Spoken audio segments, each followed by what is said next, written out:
Now, Shad Darshanas are the 6 schools of Orthodox Indian philosophy. They are also called the Astika Darshanas. Now, they are also called Vaidika Darshanas because they all believe in the authority of the Vedas. This is an important point. One should not think that they are called Astika Darshana or Vaidika Darshana because they all believe in the concept of God. That is a wrong understanding.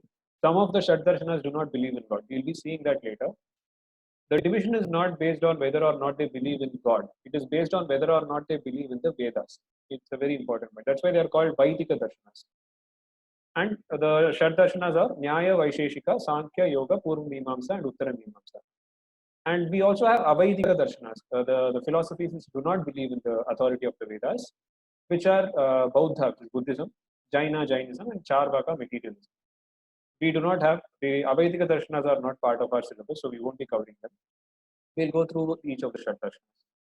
Now, I'm going to be following, I won't be following the order mentioned here or the standard order. The standard order is Nyaya Vaisheshika, Sankhya Yoga, Purva Mimamsa, Uttara Mimamsa. But I will be doing Nyaya Vaisheshika and Purva Mimamsa first because as per our syllabus, we are supposed to study Sankhya, Yoga, and Vedanta in detail, in more detail than how we study the other.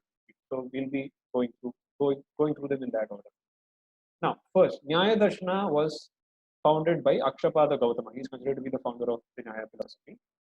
And the basic text of the system. Now, every system would have a basic text. Okay, it would have a founder, it would have a basic text, and it would have a specific area in which it specializes. So, the basic text of Nyaya Darshana is the Nyaya Sutras, or the Nyaya Sutras of Gautama. The main focus of Nyaya Darshana is on the nature of knowledge. And this in Western philosophy is called epistemology.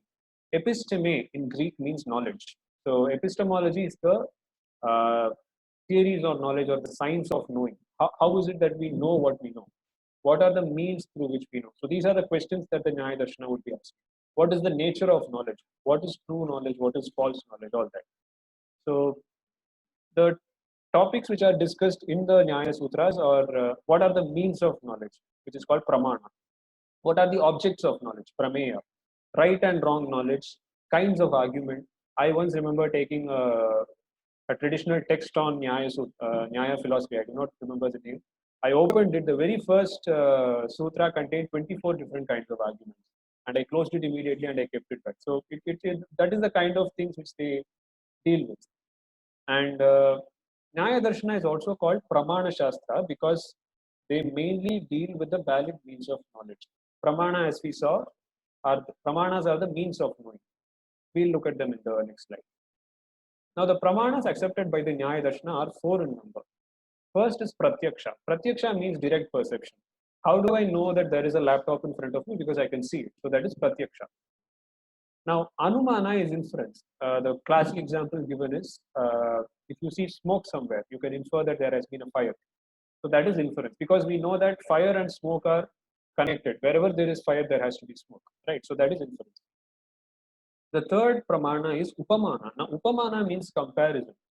It is naming based on a description. That is to say, for example, let's say a person has never seen a leopard in his life. And a friend of his who has seen a leopard tells him that a leopard looks just like a tiger, but it has spots instead of stripes. So the next time a person sees a leopard, he remembers how his friend has described the leopard. Even though this fellow has never really seen a leopard before, he knows it is a leopard because he remembers how he has described it. He sees it and he sees that this animal looks like a tiger, it just has spots instead of stripes. So he knows he is able to recognize the leopard even though he has not seen it before. This recognition is possible because of the knowledge of upamana. So that is upamana, comparison. Now the fourth pramana is shabda, which is verbal testimony. Now this is of 2 types, laukika and alaukika. Laukika means we believe whatever some trustworthy person says. I'm sitting here. I do not know how many people are getting affected by corona in Delhi. I see the news and I consider it to be a trustworthy source, and I believe in them. So that is a kind of shabda pramana. That is laukika because it has to do with laukika means worldly. It has to deal with the world. So that is laukika shabda. We also have alaukika, which are the statements in the Vedas. There are certain things that we cannot see and verify. For example, there are statements in the Vedas which deal with the different heavens, which we can't verify. They are not some things they are not things that can be seen or felt, by us. So that is alaukika. So the statements in the Vedas are considered to be authoritative. That is Shabda Pramana. These are the four Pramanas accepted by the Nyaya philosophy. Now, the Nyaya Darshana believes in God or Ishvara as the creator, preserver, and the destroyer of the universe. According to them, there are three eternal entities. You might find that the first statement I've made is very, it's a very standard statement. God means he who creates, preserves, and destroys. But that is not true. In certain philosophies, God is not given this description. That is why I've mentioned it. In Nyaya Darshana, God is the creator, preserver, and destroyer of the universe, Ishvara. There are three things which are eternal according to the Nyaya Darshana. And these are the jivas or the individual souls.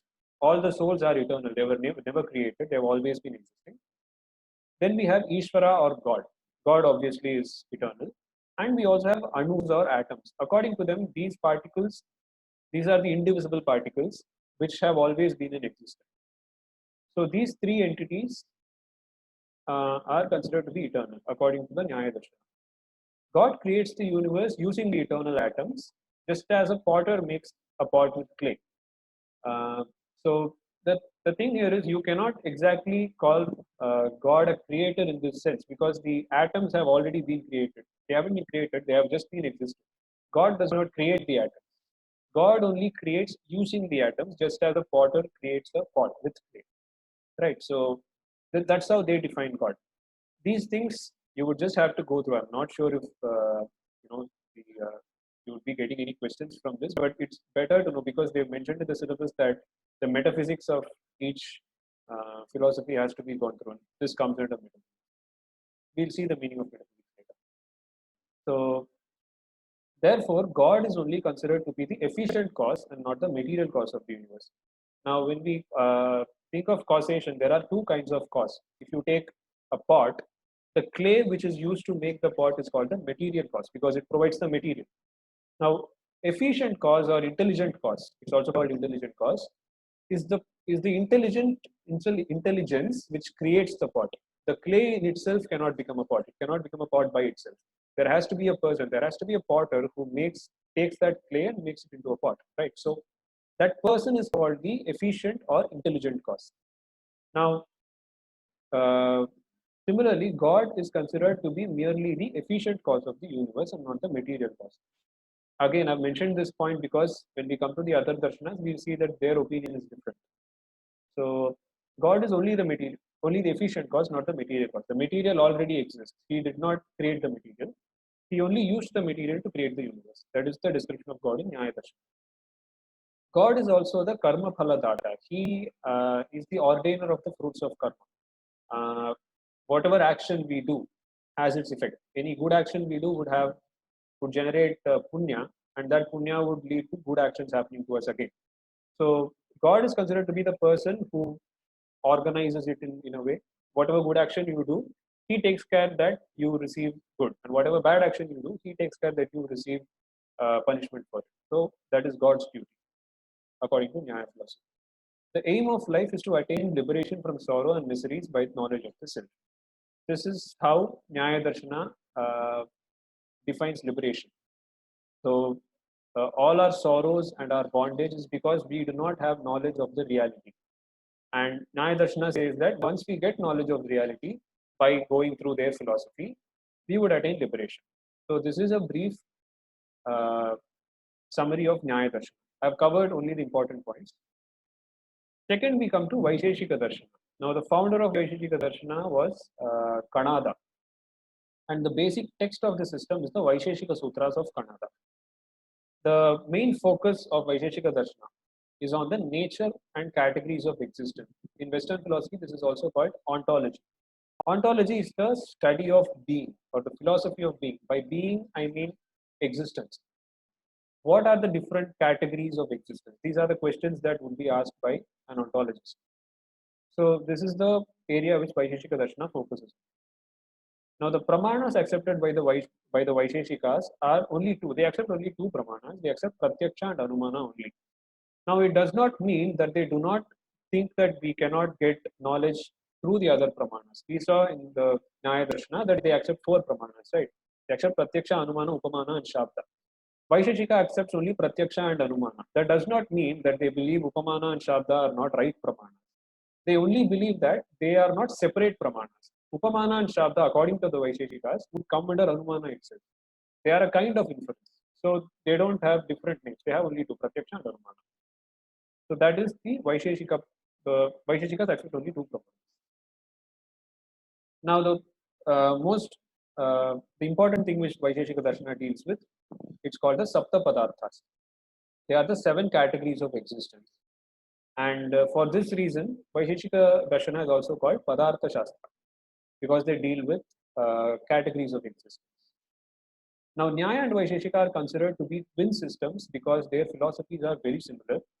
And later they even merged together and came to be known as the Nyaya Vaisheshika system.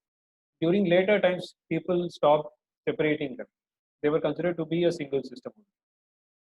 So this is now the important point of Vaisheshika Darshana is the Sapta Padarthas, as we saw. Now, what are the Sapta Padarthas? The first one is Dravya. Dravya means substance, and Vaisheshikas say that there are nine Dravyas. Akasha, Vayu, Agni, Jala, Prithvi, Pancha Mahabhutas. Then Kala or time, Dik or directions, Atma, which is the soul, and Manas, which is the mind. So these are the 9 substances which exist according to Vaisheshika Darshana. The second Padartha is Guna. Now, Guna means quality. They identify 24 qualities such as color, taste, smell, magnitude, etc. And they inherit the Davyas. Now, the important thing here is the Gunas are always present with the Dravyas. We can we cannot separate the qualities from the substance. For example, if we take a rose, a red rose, the redness is a quality of the rose. We cannot separate the redness from the rose. We cannot, there is no redness in itself, right? We can only have red objects. So the gunas necessarily need a substance for their existence. Now the third padartha is karma or actions. The Vaisheshikas identify 5 kinds of actions: upward, downward, uh, expansion, contraction, and random movement. And these again are found in the dravyas. There is now we will see that all the other padarthas are all found in the dravyas. I'll explain that later. Now the fourth padartha is samanya, which is generality or class. Now samanya means any entity we look at belongs to a certain category. For example, if I look at a person, I can say that he belongs to the category of human beings, right? And similarly, if I look at the example I've given is if I look at a cow, a dog, and a cat, I can say that they all belong to the category of animals. Now, this category that each thing belongs to is called samanya. It is generality. They all have, every entity we look at has some generality to it. Now, the fifth padartha is Vishesha. Vishesha means particularity. That is to say, it is in one way the opposite of Samanya. Now, even though all cows belong to the category of cows, right? All human beings belong to the category of human beings. Each human being is individual, right? We can still differentiate one person from another. We can differentiate one cow from another, right? So that nature of every entity to have its own uniqueness is Vishesha. This is the fifth padartha. The sixth padartha is Samavaya or inherence. Now, Samavaya is the permanent relationship between substance and qualities or substance and motion. That is to say, I had already mentioned that the I had mentioned that the gunas. See, the problem is if you turn on the video, that really stops my flow. So I'm going to ask you again. Please, everybody, keep your videos turned off. Gunas. We saw that the gunas do not have any independent existence of their own. They are always found united with some dravya or other. This nature of them to be permanently united. We also see action. Action is always permanently connected with some substance. We can only say that such and such a substance is moving. We cannot simply speak of movement in itself. You can say that this person is moving from here to there, or this ball is traveling from here to there in such a way. So guna and karma are always found connected with the dravya. Now this nature of being uh, you know connected in a way that it can't be separated is what is called samavaya. It is inherent. It is not simply joining two things, because when you whatever is artificially joined can be separated, but this samavaya relationship cannot be separated. That is samavaya. That is the sixth padartha. Now the final padartha is abhava. This is a negative category. It means non-existence. Now abhava is of four types, and they are pragabhava. Pragabhava means take a pot, for example. Now before the creation of the pot, it does not exist. Similarly, every entity is non-existent before its creation. So that is pragabhava. Now once the pot is destroyed, it would not exist after that. It has no existence after that point. That is called pradvamsa bhava. No, the non-existence of an entity after destruction. Pragabhava, pradvamsa bhava. The third one is a bit more technical. It's anyonya bhava. Anyonya bhava simply means that one thing is not another. Uh, a cat is not a dog. A dog does not exist in a cat. A cat does not exist in a dog. It is simply to say that A is not B. When we define something, if we define something as a dog, it is because it does not have the features of any other animal. It has the features only of a dog. It is only a dog. So anyonya bhava means the non-existence, mutual non-existence of two things. One thing is not another. So that is anyonya bhava. The fourth one is atyanta bhava, which is absolute non-existence. There are certain things which do not exist at all, like flying elephants or unicorns, or the classic example used is Vandhya Putra. Vandhya Putra means uh, it might be a bit offensive, but uh, the child of a barren woman. Now, if you say that uh, now a barren woman is someone who cannot have children. So, if you speak of a child of such a woman, that child cannot exist. Or to give a simpler example, married bachelors, they don't exist. So that is atyanta bhava. These are the four kinds of abhavas. Now, Vaisheshika Darshana again believes in God just as Nyaya as the creator, preserver, and destroyer of the universe. Their metaphysics is that God first creates Brahma in the beginning of creation, and Brahma then creates the universe using the anus, the eternal atoms, according to the unseen merits and demerits, adrishta of the individual souls. They say that adrishta is nothing but the papa and punya of the different souls. So according to them, Brahma creates the universe for each of them. So this is the metaphysics of Vaisheshika, and it is very similar to Nyaya. There is not much difference. Now, as we said, the Vaisheshika and Nyaya Darshanas share very similar metaphysical theories. Both these systems believe in Asat Karyavada. Now, this is I've mentioned this because you might get questions from this. Asat Karya, there are two theories of causation in Indian philosophy, two main theories of causation. One is called Asat Karyavada, the other is called Sat Karyavada, which we will study when we come to Sankhya Darshana. Asat Karyavada is the theory that states that the effect is different from the cause. For example, Nyaya philosophy would say that uh, the pot which is created out of clay is different from the clay. The pot did not already exist in the clay. It is something different which has come out of the clay.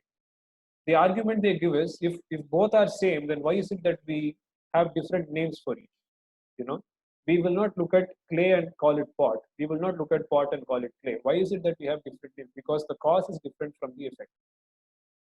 According to them, the effect does not pre-exist in the cause. That is Asat Karyavada.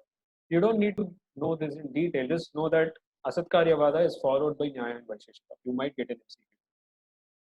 Now, the next darshana which we will be seeing is Purva Mimamsa Darshana. I'm doing this because we don't need to do this in much detail. The other three darshanas have to be covered in detail. Now, the founder of Purva Mimamsa system is Jaimini, and their basic text is the Mimamsa Sutras. It's a very voluminous work by Jaimini.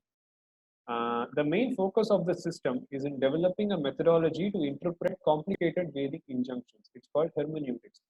Hermeneutics is the study of interpretation. How do we interpret a statement that we see in a book? What are the right tools we employ to understand its true meaning? That is hermeneutics. Purva Mimamsa philosophy specializes in this. Now, the Purva Mimamsa Darshana considers the Karma Kanda of the Vedas to be more important than the Jnana Kanda. We saw in the divisions that the Karma Kanda essentially deals with the different rituals that can be done.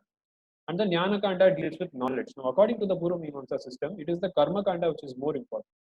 It is the Karma Kanda which tells man what has to be done and how we can lead a good life. So, the Karma Kanda is what is considered to be important according to. So, and this system believes that one may attain heavenly enjoyments by properly following the injunctions of the Vedas. And this in itself is liberation. For them, liberation is this only. You follow the rules given in the Vedas, you perform the rituals properly, and in your next life, you will be, taken to heaven, and there you will enjoy, greater happiness. And that is moksha for them. Now, this is the reason why hermeneutics becomes very important for them because, according to them, if you misinterpret a statement in the Vedas, then there will be a lot of repercussions. There will be a lot of negativities that will follow from it. One has to properly understand the meaning, and only if he does a ritual or any action which is properly rooted in the meaning would it be beneficial to him. Which is why hermeneutics becomes very important for the Purvamimamsa Darshana. Now, this is an interesting point. The Purva Mimamsa system does not believe in the existence of God or Ishvara. Even if I don't know if they do not believe in it, but they do not talk about God. They think that the existence of God is not necessary to explain the universe.